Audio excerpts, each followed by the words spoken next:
The conflict between Israel and Iran is ending its fourth day now. The President of the United States has said that Iran is losing this war. He has urged the two nations to start peace talks. Immediately, he was speaking earlier at the start of the G7 summit in Canada. It is set to be dominated by this conflict. A senior UK leader attending the summit said that the focus now was on de-escalation. A report from the G7 summit and the latest from the region will follow. In Israel, Iranian state TV reported that a new wave of attacks on Israel was beginning. In Iran, Israeli airstrikes on the state media complex were captured on live TV. Iran condemned the attack as a war crime, while foreign media are not allowed to broadcast from inside Iran. Some outlets with regional access have been monitoring the developments. Iranian state TV came under attack during a live broadcast. An injured reporter who survived is now worried about the fate of others. I don't know how many of my colleagues were inside the building or how many have been martyred or wounded. Iran's capital has been under heavy bombardment in recent days. This is Tehran only a few hours ago. Many residents have tried to flee, especially after Israel asked people to evacuate areas near military facilities, but for many, escaping has proven impossible due to paralyzing traffic, though international media cannot operate freely in Iran. Videos and messages from local residents have been verified. One individual explained why he stayed behind. I gave up because of the heavy traffic. On the other hand, our entire building has been evacuated and someone needs to stay behind to look after the neighbors' belongings. Besides, smaller towns don't have the capacity to accommodate such a large population. Strikes are hitting almost every corner of Iran. A hospital in the western city of Kermanshah was reportedly hit. Iran says Israel was behind the strike. A human rights group and local sources say a missile launcher was deployed nearby, and it may have been the real target. Either way, civilians are paying the highest price. The historic city of Esfahan was struck multiple times. In the religious city of Mashhad, the Israeli military claims it hit refueling aircraft at the airport some 300 kilometers from its borders, the longest range Israeli strike since the beginning of the conflict. Iranian authorities claim that Israel has not only used fighter jets, but also has operatives on the ground. They claim the most significant blows have come from local spies. Iranian police say they've raided a drone workshop in southern Tehran. Allegedly, Israeli agents assembled drones inside the country and launched them from pickup trucks. Unlike in Israel, there are no sirens or shelters in many parts of Iran. Many civilians feel trapped in a war they never chose after decades of repression. Satellite imagery has been used to confirm Israeli attacks inside Iran on nuclear and military sites. These include a missile base in Baikan, where recent imagery shows visible damage to the roof, and Esfahan, one of Iran's key nuclear sites. It was confirmed that for critical buildings at this site were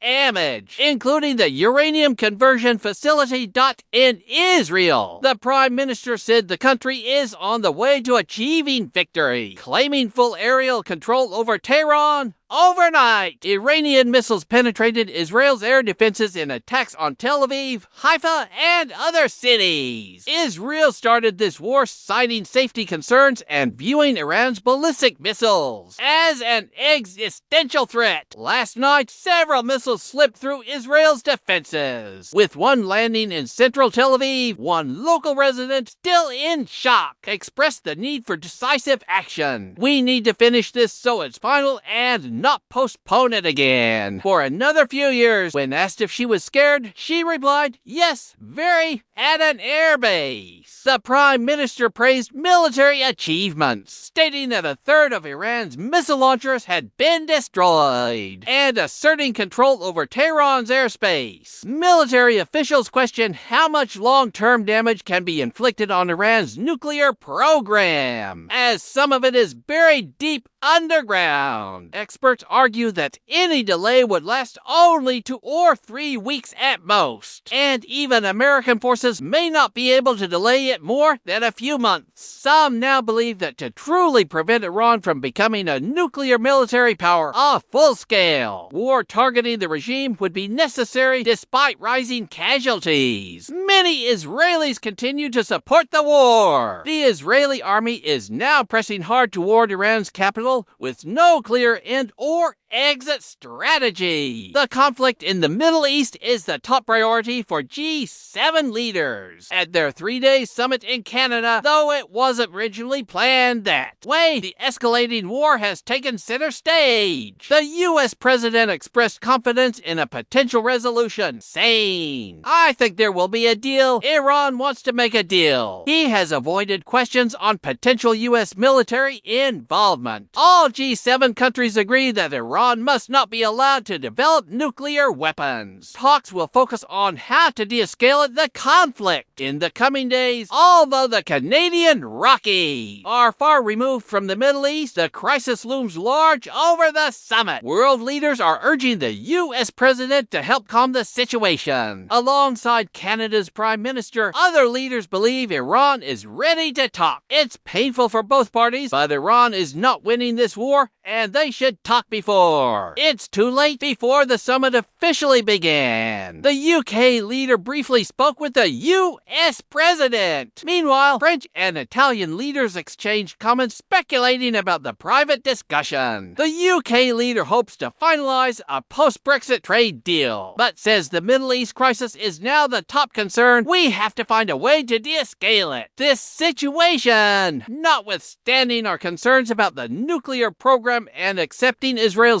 right to self-defense. There must be de-escalation. That will be the central focus of much of the discussion today. At a previous G7 summit 7 years ago, the U.S. president had walked out early after confrontations. This time, other nations are working carefully to keep him engaged, hoping to secure at least a joint statement urging de-escalation. A full joint communique may be impossible, but a unified call to protect civilians and reduce hostilities is in the works. However, U.S. officials have indicated that the president does not plan to sign such a statement.